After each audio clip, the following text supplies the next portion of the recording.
Hello, everyone. Welcome to week 6. This week is very interesting. First, let's talk about your readings and resources. The only reading you're doing this week is part 4 in our Saravello text, and that section is all about assessment and instruction. And really, those two words have to go together. They have to go together. We can't have instruction without assessment, because how do you know if your instruction is effective? And we can't have assessment without instruction, because how did we get there? It's called backwards design.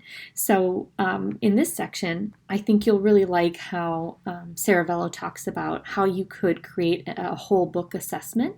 If we think back to Vanessa and the problems she was having demonstrating skills with an excerpt or a short text with a running record versus whether she was able to transfer those skills to a whole book. So she will talk about that. She will talk about goal setting with students, which I know many of you have talked about in your discussion posts, involving students in setting their goals. She will talk about matching readers and books and remind you of the phrase that I keep saying, we don't level readers, we level books. And there's a particularly great section at the end that is going to be the focus of our discussion this week. If you look at page 213, there's this section here, reconsidering our language choices when matching readers to books.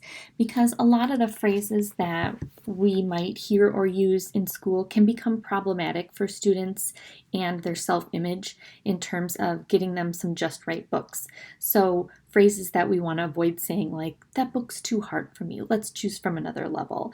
Or make sure you're choosing only books at your level. Or you can't read that book, it's too easy for you. You're a level J reader.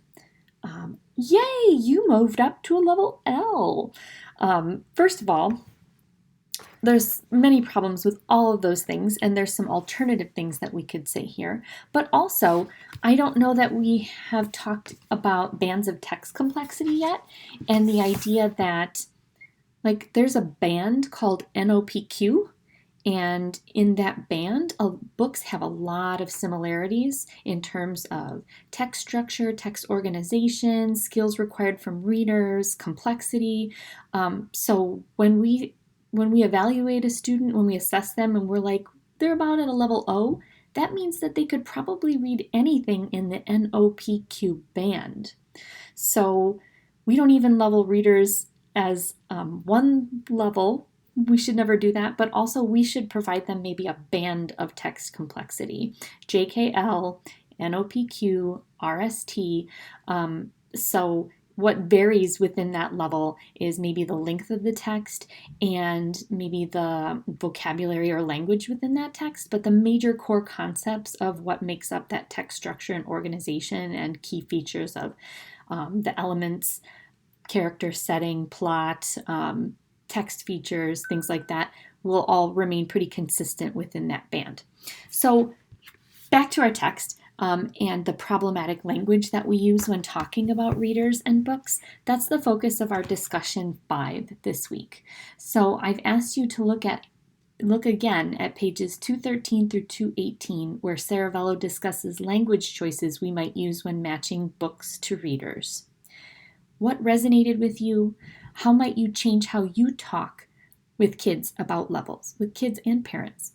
And then for further consideration, I gave just a few extra questions, maybe to jog your thinking or things you might want to respond to in your post.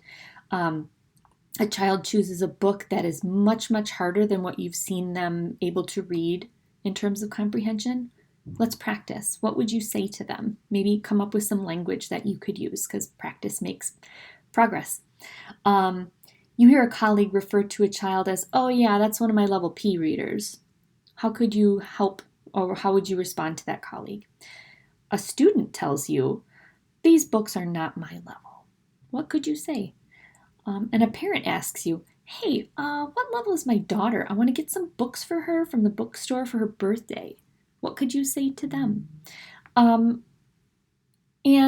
I don't know if you have processes and procedures at your schools, but In our library, we have a check out whatever you want whenever you want. That is a free space. When it comes to matching books with readers for class, we're very specific and methodical about that.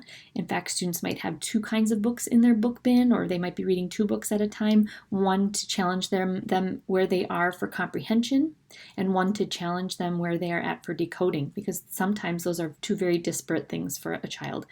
Maybe you have a sixth grader who's able to comprehend like a sixth grader. So you have them listening to a book on tape so that they can continue to engage with their peers and challenge their cognitive abilities and converse about a book at their comprehension level. But then you also have them working on a book at their decoding level, where they're just working on decoding and fluency, maybe at like a level K or something. I'm just throwing out some examples there. So we're very methodical and specific about what we assign for students for reading in class. But when it comes to the library and free choice books, we let them pick whatever they want whenever they want, because it's actually none of our business what they're doing with that book. Perhaps they're bringing it home for grandma to read to them. Perhaps they're bringing it home to read to their sibling. So they're picking out like a level C book because they want to go read it with their sister at bedtime. So we don't have library rules about what you can check out, but but for the classroom library and book bins, we're more specific. So that's your discussion post for this week.